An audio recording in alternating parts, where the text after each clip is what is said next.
Hi అండి. Hello, welcome to my channel. అందరూ ఎలా ఉన్నారు? నేనైతే బాగున్నాను, మీరు కూడా బాగున్నారు అనుకుంటున్నాను. ఈరోజు మనం సప్తపది సీరియల్ ఎపిసోడ్ 60 అంటే నవంబర్ 29 శనివారం జరిగిన ఎపిసోడ్ గురించి తెలుసుకోబోతున్నాం. మీరు ఎవరైనా కొత్తగా నా ఛానల్ని చూస్తున్నట్లయితే ప్లీజ్ అండి నా ఛానల్ని సబ్స్క్రైబ్ చేసుకోండి. అలాగే ఈ వీడియో కనుక మీకు నచ్చినట్లయితే లైక్ చేయండి, షేర్ చేయండి, కమెంట్ చేయండి. ప్లీజ్ అండి ఒక్క లైక్ అయితే ఇవ్వండి. లైక్ చేయడం మాత్రం మర్చిపోవద్దు. ఈశ్వర్ ప్రసాద్ చనిపోయిన విషయం న్యూస్ పేపర్లో చూసి ఇంద్ర ఆనందరావు ఇంటికి వెళ్తాడు. ఇంటి బయట నిలబడి లోపలికి రావచ్చా మావయ్య గారు అని అడుగుతాడు. లోపలికి రాగానే ఆనందరావు ఎందుకు వచ్చావు అంటూ కోపంగా అడుగుతాడు. మనిషి చనిపోయాడు కదా, ఏదో పరామర్శిద్దామని వస్తే అలా అడుగుతారేంటి అంటూ వినయంగా మాట్లాడినంతసేపు మాట్లాడి మళ్ళీ ఇంద్ర అతని విశ్వరూపాన్ని చూపిస్తాడు. ఇన్ని రోజులు మీ వెనుక ఆ ఈశ్వర్ ప్రసాద్ ఉన్నారనుకుని రెచ్చిపోయారు కదా, ఇప్పుడు ఆ ఈశ్వర్ ప్రసాద్ అనే పిల్లర్ కూలిపోయింది. ఇప్పుడు మీరు దిక్కులేని వాళ్ళు, మీరు ఇక నన్నేమీ చేయలేరు, నాతో పెట్టుకుంటే మీ పని అయిపోయిద్ది అంటూ నోటికి ఇష్టం వచ్చినట్టు మాట్లాడతాడు. ఇదంతా కాదు కానీ అసలు మ్యాటర్కి వచ్చేద్దాం. ఫస్ట్ నైట్ రోజు నేను మీ కూతురుతో చాలా గాఢంగానే ప్రవర్తించాను.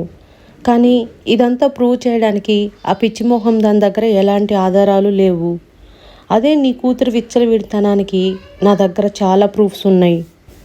థ్యాంక్స్ టు అక్షిత, నా పాపాలన్నీ తుడిచేసి నన్ను జనం ముందు క్లీన్గా ప్రొజెక్ట్ చేసినందుకు. నాకు న్యాయం చేయండి అని నేను కోర్టుకెక్కితే న్యాయం జరిగేది నాకే. నీ కూతుర్ని ఖచ్చితంగా నాతో పంపిస్తారు. నాకు న్యాయం చేయండి, ఆ అక్షిత నా జీవితాన్ని నాశనం చేసింది అని నీ కూతురు కోర్టుకెక్కితే అన్యాయం అయ్యేది నీ కూతురు ఆ ఈశ్వర్ ప్రసాద్ కుటుంబం మాత్రమే. ఎటు చూసినా బెనిఫిట్ నాకే అంటూ ఆనందరావుతో చెప్తూ వికారంగా నవ్వుతాడు ఇంద్ర. మా అన్నయ్య పోయినంత మాత్రాన మా వెన్నెముకేం విరిగిపోలేదు, మాకు అండగా మా అరవింద్ ఉన్నాడు అని కస్తూరి ఇంద్రాని చూసి కోపంగా అంటుంది. ఆ మాటకి ఇంద్ర వికారంగా నవ్వుతూ ఏడ్చాడు వెధవ, తీసుకెళ్లి జైల్లో పడేస్తే గిలగిలా కొట్టుకున్నాడు, అలాంటిది వాడు నన్నేం చేస్తాడు, పైగా నీ కూతురు వాడికి మరతలవుతుంది, వాళ్ళిద్దరి మధ్య అక్రమ సంబంధం ఉందంటానికి నాకు ఒక మంచి ఛాన్సు. మర్యాదగా నా మాట విన్నారా మీరు ప్రశాంతంగా ఉంటారు, లేదంటే మీరు ఆ ఈశ్వర్ ప్రసాద్ కుటుంబం నరకం అంటే ఏంటో చూస్తారు అంటూ ఇంద్ర వాళ్ళని బెదిరించి అక్కడి నుంచి వెళ్ళిపోతాడు. ఇదిలా ఉంటే మైత్రి అరవింద్కో బెడ్రూమ్ చూయించి అందులో ఉండమని చెప్తుంది. రూమ్లోకి వెళ్ళిన అరవింద్ ఆ రూమును చూసి ఇది బెడ్రూమ్లా లేదు, సత్రంలా ఉంది, ఈజీగా ఒక 50 మంది పడతారు, ఇది బెడ్లాగా లేదు, టొంగుటుయ్యాల్లా ఉంది, పడుకుంటే 100 సంవత్సరాలైనా కదలకుండా అలాగే పడుకుండిపోయేలా ఉన్నాము అనుకుంటూ అలా బెడ్ మీద వాలి కళ్ళు మూసుకొని ఉంటాడు. అప్పుడే అక్షిత డోర్ తీసుకొని లోపలికి వస్తుంది. ఏయ్, ఉండమన్నారు కదా అని ఎక్కడ పడితే అక్కడ ఉంటావా, కాస్తైనా కామన్ సెన్స్ లేదు, ఇది నా బెడ్రూమ్ లేవు అంటుంది. వెంటనే అరవింద్ లేచి నాకేం తెలుసు ఇది నీ బెడ్రూమ్ అని, ఇక్కడ పడుకోమన్నారు పడుకున్నాను అంతే అంటాడు. ఎవరు పడుకోమంది అని అక్షిత అడుగుతుంది. మైత్రి అని చెప్పబోతూ నోట్లోనే మాట ఆపేసి ఇప్పుడు మైత్రి పేరు చెప్తే వెళ్ళి అనవసరంగా మైత్రి మీద గొడవ పెట్టుకుంటుంది అని ఆలోచిస్తాడు. చెప్పు, ఎవరు పడుకోమన్నారు అని అక్షిత కోపంగా అడుగుతుంది. షూ, సైలెంట్గా ఉండు, అరవకు, నేను ఈ ఇంటి గెస్ట్ని, కాస్త మర్యాద ఇవ్వు అంటాడు. అది అడిగితే ఇచ్చేది కాదు అని అక్షిత అంటుంది. సరే, కనీసం ఎక్కడ పడుకోవాలో చెప్పు అని అడుగుతాడు. నీ ఇష్టం వచ్చిన చోట పడుకోపో అంటుంది అక్షిత. అక్షిత మొహం చూసి ఈ పిడత మొహం ఖచ్చితంగా నా చెల్లై ఉండదు అని మనసులో అనుకొని జరుగు అంటూ బయటకు వెళ్ళిపోతాడు. అరవింద్ వెళ్ళగానే అక్షిత ఛీ అనుకుంటూ బెడ్ అంతా క్లీన్ చేసుకుంటుంది. హాల్లోకి వెళ్ళి సోఫాలో కూర్చొని ఇక్కడ సెటిల్ అయితేనే బెటరు, ఎవరికి ఏ ఇబ్బంది ఉండదు అనుకుంటాడు. అలా కూర్చొని చూస్తూ ఉండగా ఎదురుగా ఈశ్వర్ ప్రసాద్ ఫోటో కనిపిస్తుంది.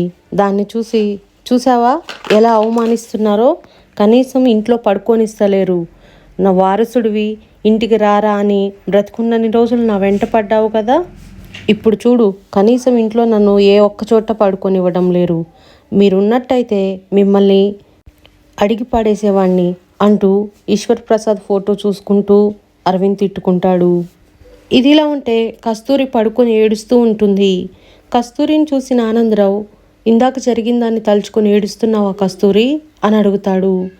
లేదండి, ఇన్ని రోజులు మా అన్నయ్యను బాధ పెట్టినందుకు తలుచుకొని ఏడుస్తున్నాను అని చెప్తుంది. అలా అయితే నేను నిన్ను ఓదార్చను కస్తూరి, ఏడువు, నీ మనసులో బాధ అంతా పోయేదాకా ఏడువు అని చెప్తాడు. మా అన్నయ్యను నేను దూరం పెట్టినా మా అన్నయ్య మాత్రం మనల్ని దూరం పెట్టలేడండి. మేనకోడళ్ళని కంటికి రెప్పలా కాసుకుంటూ వచ్చాడు. ఇప్పుడు ఆయన లేడని తెలిసి ఆ ఇంద్ర చూసావు కదా ఇంటి మీద పడి ఎలా వాగుతున్నాడో అంటుంది కస్తూరి. అవును కస్తూరి, నిజమే అంటాడు ఆనందరావు. సరే అండి, ఈ విషయాన్ని బబ్లుతో చెప్పకు, ఇప్పటికే వాడు చాలా సమస్యల్లో ఉన్నాడు. అందరి మాట వింటూ మా అన్నయ్య కర్మకాండ జరిపిస్తున్నాడు. ఇలాంటి సమయంలో మన సమస్యను కూడా వాడి మీద చూపించడం కరెక్ట్ కాదు, వాడికి తెలియనివ్వకు అని చెప్తుంది. నిజమే కస్తూరి, కానీ మైత్రి విషయం చూస్తే నాకు చాలా భయంగా ఉంది. మళ్ళీ ఆ ఇంద్ర మైత్రికి ఎక్కడ హాని తలపెడతాడని కంగారుగా ఉంది అంటాడు ఆనందరావు. సరే అండి, పరిస్థితి అక్కడి వరకు వస్తే అప్పుడు ఆలోచిద్దాం, మీరు తొందరపడకండి అని కస్తూరి అంటుంది. సరే, ఎలాగో మైత్రి కూడా ఇప్పుడు ఆ ఇంట్లోనే ఉంది కదా, మీ అన్నయ్య కర్మకాండాలు జరిగే వరకు అక్కడే ఉంటుంది కదా, ఏ బాధ లేదులే అంటాడు ఆనందరావు. నేనే అక్కడ ఉండమన్నానండి. బబ్లుకి తోడుగా మా అన్నయ్య బ్రతుకున్నన్ని రోజులు మైత్రి మా అన్నయ్యను బబ్లుని కలపడానికి తెగ ఆరాటపడిపోయింది. అది ఎలాగో కుదరలేదు. కనీసం అరవింద్నై నా కుటుంబానికి దగ్గర చేయడానికి ఇప్పుడు తెగ ఆరాటపడుతుంది. అందుకే నేను కూడా సైలెంట్గా ఉన్నాను అంటుంది కస్తూరి. అరవింద్ అయినా మనసు మార్చుకొని ఆ ఇంట్లో ఉంటున్నాడు. కనీసం నువ్వు మీ వదినకు తోడుగా అయినా ఉండలేకపోయావు అంటాడు ఆనందరావు. దయచేసి మా వదిన అని అనకండి. నా దృష్టిలో మా వదిన అంటే గాయత్రి వదిన మాత్రమే. నేను శోభాని వదిన అనుకోవడం లేను అంటుంది. ఇంకా నీ కోపం పోలేదా కస్తూరి అని అడుగుతాడు.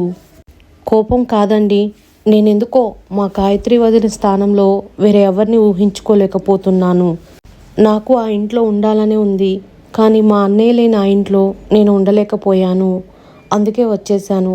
దయచేసి ఇక నన్ను ఇబ్బంది పెట్టకండి అని చెప్తుంది.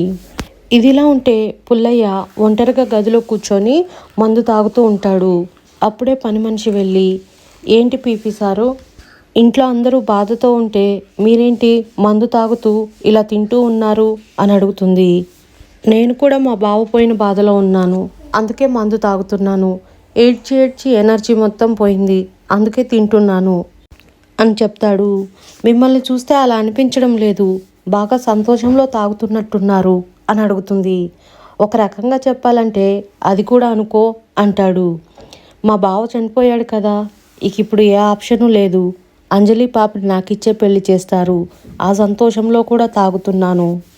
అదేంటి, అంజలి అమ్మగారికి ఆల్రెడీ ఎంగేజ్మెంట్ అయిపోయింది కదా అని పని మనిషి అడుగుతుంది. అయిపోయింది ఎంగేజ్మెంటే కదా, పెళ్ళైతే కాదు కదా, ఎలాగైనా సరే ఆ పెళ్ళి చెడగొడతాను, అంజలి పాపను నేనే చేసుకుంటాను అని చెప్తాడు. దాంతో పని మనిషి, మీరు అలా చేస్తే చిన్నసార్ ఊరుకుంటారా, చిన్నసార్ సంగతి మీకు బాగా తెలుసు కదా అని అంటుంది. ఏడ్చాడు, వాడు నన్నేం చేస్తాడు, ఇంకో 10 రోజుల్లో వాడే ఇల్లు వదిలిపెట్టి వెళ్ళిపోతాడు, అప్పుడు ఈ ఇంటికి మొత్తానికి ఏకైక మగాడిని నేనే అని అంటాడు. ఇదిలా ఉంటే అరవింద్ నిద్రపోతూ ఉండగా ఈశ్వర్ ప్రసాద్ అరవింద్ తల దగ్గర కూర్చొని, నేను బ్రతికుండగా సాధించలేంది చనిపోయి సాధించాను. ఈ విషయం ముందే తెలుసుంటే ఎప్పుడో చనిపోయేవాణ్ణి. నేను చనిపోతేనే నువ్వు ఇంటికి వస్తానని తెలిస్తే ఇంత ఆలస్యం చేసేవాణ్ణి కాదు కదరా. నాకు తెలుసు నీకు నేనంటే ప్రేమ, అందుకే ఈ ఇంటికి వచ్చావు. అదేదో నేను బ్రతికున్నప్పుడే వచ్చుంటే నేను చాలా సంతోషించేవాణ్ణిరా అంటూ అరవింద్ తల మీద చెయ్యి వేసి నిమురుతూ ఉంటాడు. దాంతో అరవింద్ ఉలిక్కిపడి లేచి చుట్టూ తిరిగి చూస్తాడు. ఎవరూ కనిపించరు. ఈశ్వర్ ప్రసాద్ ఫోటోను చూసి, ఇప్పుడు కూడా నన్ను ప్రశాంతంగా పడుకోనియవా అంటాడు. ఇదిలా ఉంటే శోభ ఈశ్వర్ ప్రసాద్ ఫోటో దగ్గర కూర్చొని ఒంటరిగా ఏడుస్తూ ఉంటుంది. ఆమెను చూసి ముగ్గురు కూతుళ్ళు పరిగెత్తుకుంటూ వెళ్ళి, ఏంటమ్మా ఈ టైంలో ఇక్కడ కూర్చున్నావు అని అడుగుతారు. మీ నాన్న లేనిది ఒక్కరోజు గడవడమే నాకు చాలా కష్టంగా ఉంది. నా వల్ల కావడం లేదమ్మా అంటూ శోభ ఏడుస్తూ ఉంటుంది. నాన్న మనందరినీ వదిలేసి మనల్ని అన్యాయం చేసి వెళ్ళిపోయాడమ్మా అని అంజలి అంటుంది. మీ నాన్న నీ పెళ్ళి ఘనంగా చేయాలని ఎంతో ఆశపడ్డాడు, అలా జరగకుండానే వెళ్ళిపోయాడు. మనకు ఆ దేవుడు అన్యాయం చేశాడు అని చెప్తుంది. ఇదంతా దేవుడు చేయలేడమ్మా, నానంతట నానే చేసుకున్నాడు. బ్రతికున్నన్ని రోజులు తన ఆరోగ్యాన్ని పట్టించుకోలేడు. ఇప్పుడు మాత్రం వెళ్ళిపోయి హాయిగా దేవుడి దగ్గర కూర్చున్నాడు అని మయూక ఏడుస్తుంది. మీరు ఇలా మమ్మల్ని వదిలేసి వెళ్ళిపోతే తప్పుడు చేసినప్పుడు ఎవరు డాడీ మాకు సర్ది చెప్పేది, ఎవరు మమ్మల్ని చేపట్టుకొని నడిపించేది అంటూ అక్షత ఏడుస్తూ ఉంటుంది. మీ నాన్న లేకుండా మీ బాధ్యతలు నేను మోయలేనమ్మా, మీ బాగోగులను నేను చూసుకోలేననిపిస్తుంది. నాకు భయంగా ఉంది. ఒంటరిగా నేను ఇవన్నీ చూసుకోలేను. నాకు మీ నాన్న దగ్గరకు వెళ్ళిపోవాలనుంది అంటూ శోభ కుమిలి కుమిలి ఏడుస్తుంది. అమ్మ అంటూ ముగ్గురు కూతుళ్ళు శోభని గట్టిగా కౌగిలించుకుంటారు. ఏంటి మమ్మీ, నువ్వే ఇలా మాట్లాడితే ఇక మా బాధ ఎవరికి చెప్పుకోవాలి అని మయూక అంటుంది. ఆయనకే చెప్పండి అమ్మా, ఎందుకింత అన్యాయం చేసిపోయారో అడగండి. డాడ్ తన చావుని ముందే ఎక్స్పెక్ట్ చేసినట్టున్నారమ్మా, అందుకే మా కాళ్ళ మీద మేము నిలబడడం నేర్పించారు. నువ్వు ఒంటరి దానివి కాదు మమ్మీ, నీకు మేమున్నాం, కంటికి రెప్పలా చూసుకుంటాం, కొడుకైనా కూతుళ్ళమైనా మేమే అనుకో అని మయూక అంటుంది. అలా ముగ్గురు కూతుళ్ళు శోభాని పట్టుకొని ఏడుస్తూ ఉంటారు. అటువైపుగా వెళుతున్న అరవింద్ ఇదంతా చూస్తాడు. నువ్వు పోయావనుకొని వీళ్ళందరూ బాధపడుతున్నారు, కానీ నువ్వు నా చుట్టూ తిరుగుతున్నావని పాపం వీళ్ళకి తెలీదు అని ఈశ్వర్ ప్రసాద్ని తలుచుకొని మనసులో అనుకుంటాడు. సో విన్నారు కదండి, ఇది సాటర్డే జరిగిన ఎపిసోడ్. ఆ తర్వాత ఏం జరిగిందనేది మనం మండే రోజు జరిగే ఎపిసోడ్లో తెలుసుకుందాం.